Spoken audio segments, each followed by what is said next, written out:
that my answer is that before I could make any kind of decision or take an actual position on that, I would need a lot more conversation with both parties, both sides, all the people involved, the campuses, do more research, look at statistics, look at solutions. I just don't, there's many things that are just too important for me to just, it's not fair for me to just give a blanket answer because I'm not going to make a blanket decision or just a quick vote. So it's hard for me to get a quick answer. I would want to talk, like I said, domestic violence groups, current students, current teachers, strong Second Amendment advocates, just everyone to really find what would be the best solution, and especially, our public safety and everyone. So my answer is I will listen or do the research, but I don't make blanket votes or I can't give a quick answer. Can I ask one question to make sure I answer mine right? Your question was, would we be open to, correct? Not a yes or not a we're for it or against it. Yeah, would you be open-minded to, and also, question. do you feel prohibition is an infringement upon your Second Amendment right? Okay, thank you for that clarification. Yes, I'm open to discuss anything. I'm open to it. Yes, and open to learn. And to say an infringement on our Second Amendment right, well, technically, especially in the state of Nevada, where people do have open carry, then I can see that argument that it would be an infringement on a person's Second Amendment rights. Absolutely. Yes, it's an infringement, and I would want that law to be revisited. I definitely think that people should have the right to defend themselves and protect themselves. And due to the climate where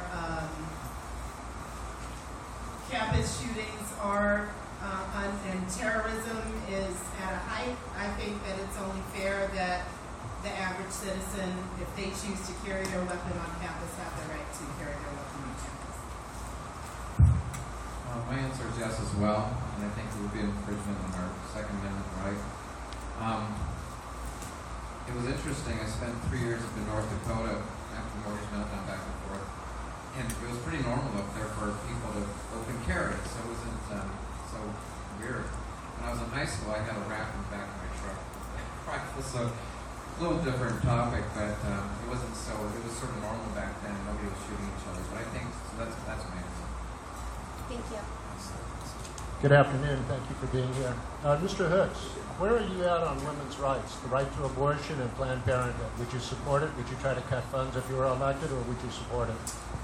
And this is one of the main reasons why I became an independent. So this is one of the main reasons why I became an independent, because in a party you have to party with the party, and there's things that I just don't believe that are my business. I am a firm believer in the man upstairs, for sure. So you support a woman's rights? But I absolutely do support a woman's rights. Yeah. Planned Parenthood, if you were Planned Parenthood, it's factional. And what I mean by that, I don't think that if it's, whatever happens in a woman's, that whole abortion issue shouldn't be anybody else's issue either financially. So. Mr. Bach, I ask you the same question. As far as women's rights, I believe women have rights, of course. As far as Planned Parenthood or tax-funded abortions, I am against taxpayer-funded abortions. And when we say the man upstairs, I believe in Jesus Christ as my Savior, so I know who He is, and that's who I answer to. And there are Would you oppose your constituency if your constituency was to support those factors? Would you go against your constituency? I would not. For Brittany, Mrs. Miller, what is the problem with illegals in school? Nevada has a large illegal population. What does that do to the schools, especially the lower level schools, where you come in and the schools and the lessons and everything is taught in English, and then when the children go home, they get no support. The parents probably don't speak English, and there's probably no help with homework. So doesn't that put an undue burden on the school system? I wouldn't say that it's an undue burden because we are a public service and we are open to the public, and we're, unlike other nations, our public education is open to everyone. So, and that's our job to address those challenges. I believe we have 150 languages spoken in our school district. I know my school itself has about 65. And so... What is the primary? The primary would be Spanish, and we also have huge, multiple different Asian languages too in my school. And that's another one of the challenges. There's a lot of money and services and everything is more geared toward Spanish-speaking students. But again, we have kids from every country, every continent, multiple languages. So we need to address all of them. And we're part of a tutoring program where we tutor, we have about 30, 40 kids of multiple languages where we tutor them every day. I do it once a week. It's just... It's because they don't get help at home. Well, I don't know. It's not that they don't... I don't want to... Not getting help at home isn't always intentional. You know, it's not as if parents say, I'm not going to help my kid learn English. If people are doing everything it takes to get here, whether it's in a documented way or an undocumented way, they're coming here for a reason and for an opportunity in life for their children. Parents sometimes have limitations. Now we're getting into illegal immigration, Okay. So we'll stop right there for that I don't one. think it's a choice that they're choosing not to put their kids in. No problem. What They're I not would- able to. Right. Well, one thing I would say is oftentimes I tell my kids it's their responsibility to go home and help their parents because they're inundated every day. And to go home and, I give at home flashcards and basic things. You go home and you help your mom. You go home and help your dad. And it's, you have the opportunity to learn so much more than they do. Thank you. For Shannon, what do you think about school sports? Should school sports be defunded by the state? No, I don't think that they should be defunded at all. I think that, first we ought to make sure the kids are getting their academics, but I am for sports.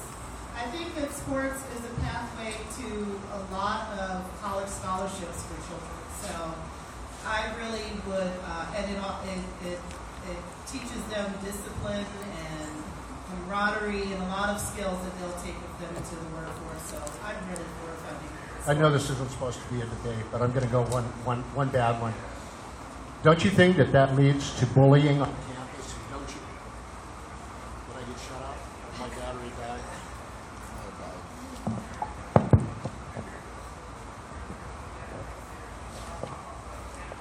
Don't you think that leads to bullying and more gang affiliations on campus where the kids click more together? Shouldn't it be just reading, writing, and arithmetic?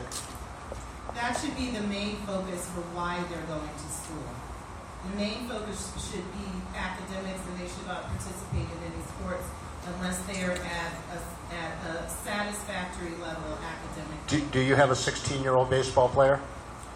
No, but I have a budding basketball player and football player. There you go. Okay, real quick, everybody. Thank you for being patient.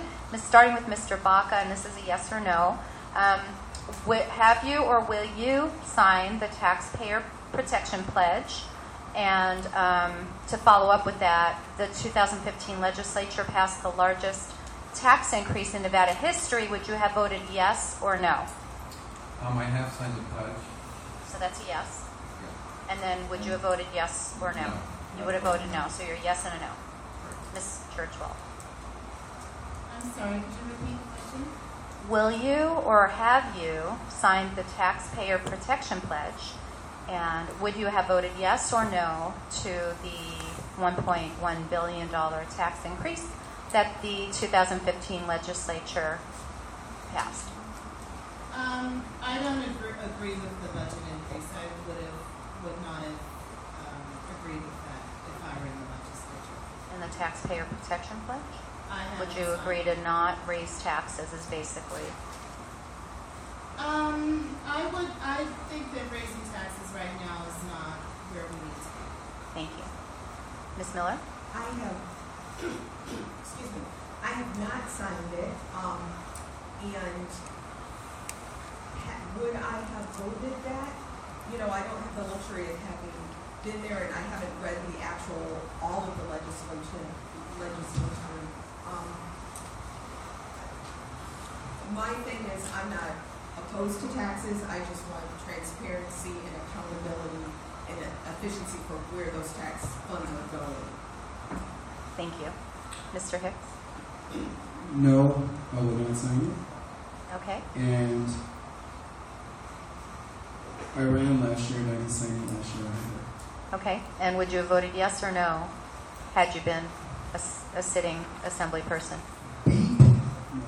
No? Beep. No. What's beep? No. Okay, but you won't sign the pledge. Censor. Is there a reason why you won't sign the pledge but you wouldn't vote to raise taxes? Well, because Thank you. I think the problem with that question is there's not enough information. I mean, it really, just like I didn't sign it last year because there's not enough information. If it would have been for something specific that we needed that made sense, absolutely, I would have raised taxes. If it wasn't, then I wouldn't. My name's Jim Jonas. I'm the radio host for Veterans of Politics. I want to thank all four of you for coming out this afternoon. My question actually is going to be just specifically to Ms. Miller. First off, it's very exciting to have a teacher running. I don't think that disqualifies anybody else. I'm sure everybody else is just as enthusiastic or wants to dig in and try to fix education. You had said something in your response that about the $15 raising the $15 minimum wage. We'll just agree to disagree on that.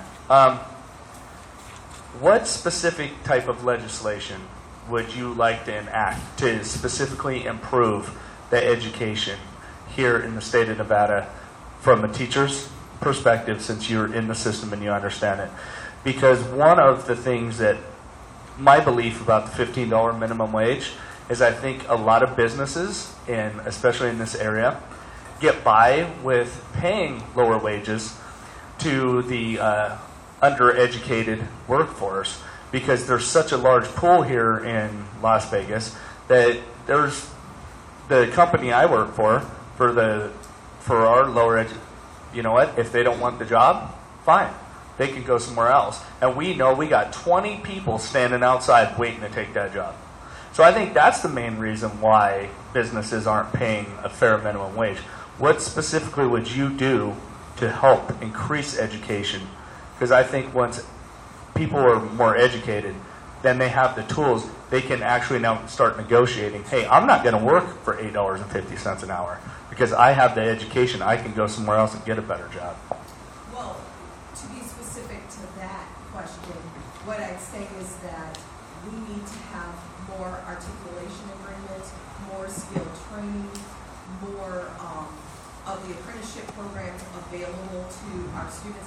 One of the things, and as a teacher, I don't agree with the idea that every kid has to go to college. That's not everyone's pathway, that's not everyone's aptitude, that's not everyone's desire.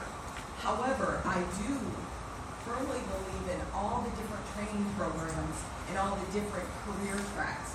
So if we bring more of those into the schools, and I did that in Michigan where we would have kids leave for the afternoon and they go down the road and they're at the local bricklayers union, or they're at the plumbers union, they're actually learning and they're getting their high school credit, but they're also working their apprenticeship at the same time. So when they came out, they only had of high school, they only had another year or two to finish, and they have their journeyman. That person's not going to accept that low-paying wage.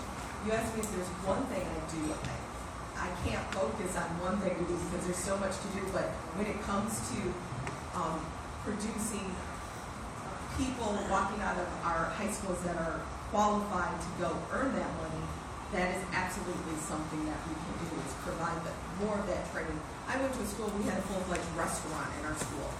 I worked at a place, we had a full-fledged credit union in the school. These businesses were being run by high school students, bringing co-op programs back in. But that's not the only thing I would do. Obviously, we have a lot of struggles with our curriculum. We need to empower our teachers. We need to get rid of this excessive testing that currently right now has taken, just in my building, 3, and they're saying now it's probably going into 4 weeks of disrupting instruction. There's a problem with that. And of course we need more funding, and I say that, I know people don't like to hear more funding, but if people understood that we are funded at about a third of what most other states are from our state to our students, they would see the problem. You know, if they understood that our elementary school days are shorter by an hour to an hour and a half of other states and school districts, they would see we have many problems. And again, it's not for lack of effort or enthusiasm or heart or work from our teachers and our administrators and our support staff and everyone else in the school, but we don't have the resources that we need. So I have to say, yes, we do. We need more funding. All right, thank you. So let's get a short 30-second concluding statement from each candidate. Starting with Mr. I'll go first. I think what I'm going to do is I'm going to steal Mrs. Lee's. You made a comment earlier about doing the same thing over and over again and expecting a different result. The main reason why I'm running as an independent, because I feel like not only are we doing it as a city, county, state, country, we keep doing this red and blue thing, and we keep saying like this is the balance of power, and for me it doesn't work like that.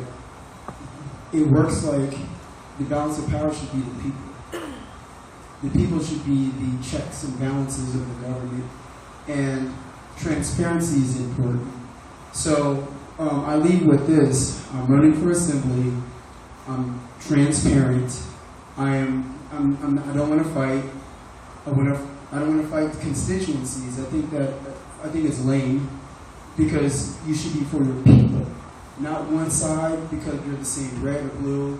I mean, I remember people have been killed, 40, 50, 60 years ago to this day because of differences like that. So for me, I want to get things done. I want to get things done. I want to have real conversations that aren't based on red or blue, green, orange, purple. I want things based on whatever that we're talking about and getting results. Miller?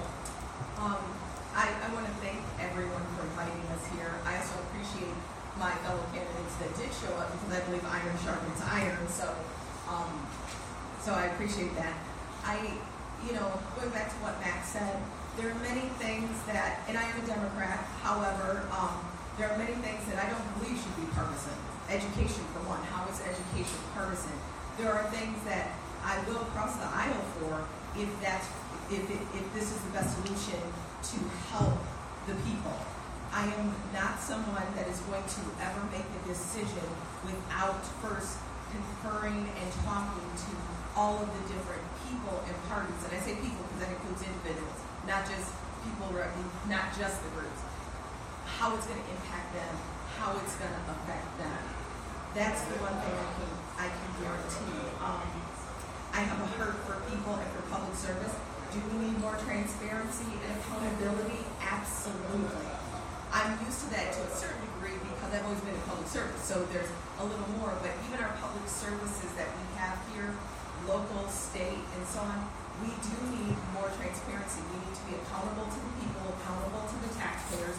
They need to see exactly why decisions were made, where there's money is going, and what is the effectiveness of those programs and those budgets of where the money has been put into. So I'm Brittany Miller. I have lived in, I love my assembly and Assembly District 5, and I'm just going there to represent my people.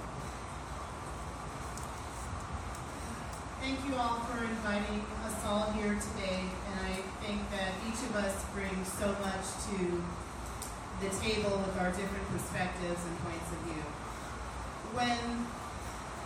This is the first time I've ever run for an elected office, and the reason why I'm doing so is because I'm a community-driven candidate, and I'm not going there to play the political game.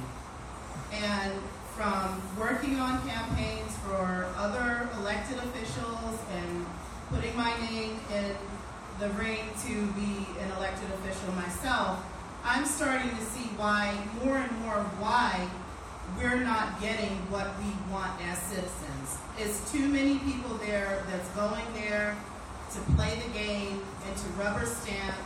I am a Democrat. I'm a proud Democrat. However, I am a proud citizen of Nevada. I am a proud mother.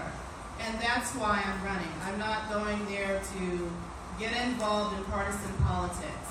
So when it comes to our lives aren't a game. The taxes we're charged, it's not a game. How the legislature affects our families, it isn't a game. So when I get to the legislature, I'm not for the games, I'm for the constituents, not just in Assembly District 5, but what we do in the legislature is going to affect the entire state. The decisions that are made that affects the whole Clark County School District, it's not just for Assembly District 5, it's for all of the kids.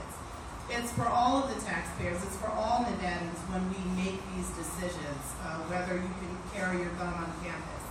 So I am going there, and I am from Assembly District 5. I've lived there for about over 3 years. But the decisions that I make, if I am elected to the Assembly, is going to be with everyone in Nevada in mind, the common person for the common good, not partisan politics. Thank you all for having me, and I would like to thank all the candidates for showing up on this rainy day, and thank you again. As fellow panelists, candidates, thank you guys for coming today and interviewing us. As a 54-year-old person that's been in the community, and a very curious person, meaning that I've always sought out to do outreach. When I was in the last campaign, doing outreach was more natural to me because I go to every community and listen to people. I've worked in different communities. I worked at the church and the unchurched. I worked in the private sector. I listened to government workers. I was at the firemen and people like that, teachers, which are so invaluable. And taking all that type of information in allows me to make better decisions, not just by third party or something. I'm talking about getting involved with people firsthand, making decisions firsthand, listening to mental health. So those are things that I can draw from to make decisions. I think the big thing right now is not just getting elected, but being able to fight corruption in government. That's what the corruption in government, the game players, are things that don't allow anything to move one way or another. And so running for an office took me 6 years to decide. It was not an easy task. Because at one point, I met the veterans. I was on that side of the panel. I was on that side at one point. And I observed everybody. And one of the things I noticed about veterans, they pledged to the Constitution. They raised their right hand, and they kept their pledge. No matter what the fight was, no matter what came against them. And I looked at that and I said, if I were to run for office, I've got to be accountable. That's why I signed the pledges. And I know that these guys, people around here and people I know, if I don't do as I say, they will come to me and talk to me about it. And I've thought that through. So I must, my accountability here is I must let my yes be yes and my no be no, even if it's a difficult decision. But so I'm willing to look at the different situations and weigh them out with wisdom and make decisions on them, but be accountable to these guys and to you guys. Thank you for being here. Let's get a round of applause. That concludes this interview session, and we'll take a 5-minute break before we start.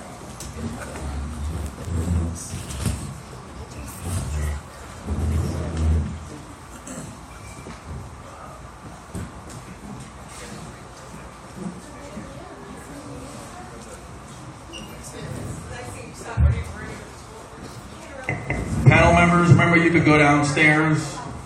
Candidates, you could go downstairs too, but it's on your dime.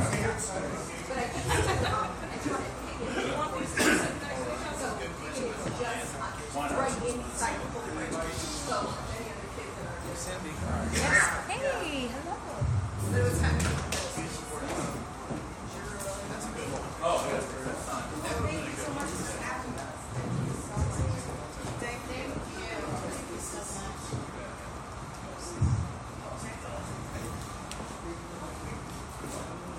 Hey, Steve? Yeah. Since I showed up, does that mean I get a donut?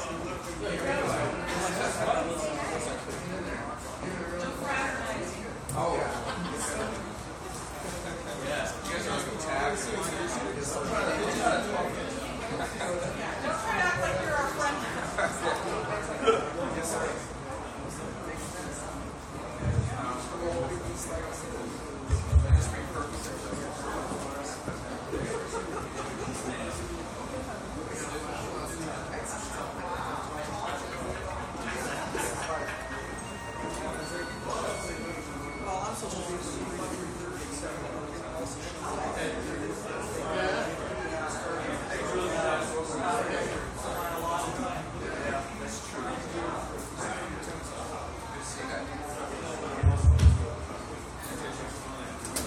are the most patient guy I've ever seen. You're standing up there absolutely still. And attention. Hey, absolute attention. I'm over here taking $50 pictures. You're doing a great job.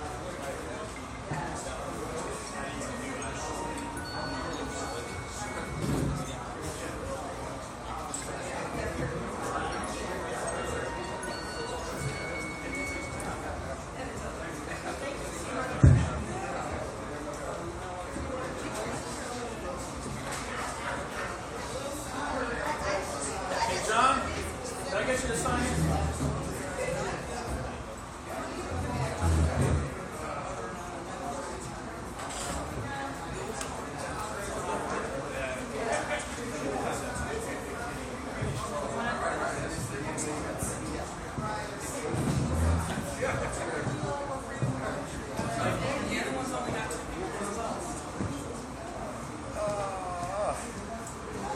Good job, very good job. I couldn't help bringing a microphone up because everyone else is struggling and you're like,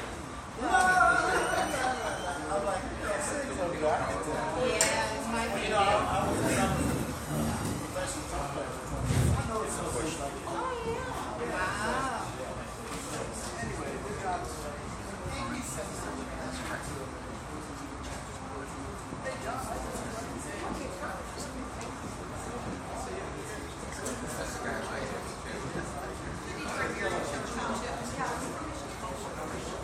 Yeah. And so here we are behind the scenes at the Veterans in Politics interviews. There's Steve Sanson, president. Say hi, Steve. No, I don't want to see that. This is live. There's some of our candidates. And there's Jason Stoffel. He's our local Elvis impersonator. And our DJ Tellis, who's actually not a DJ today.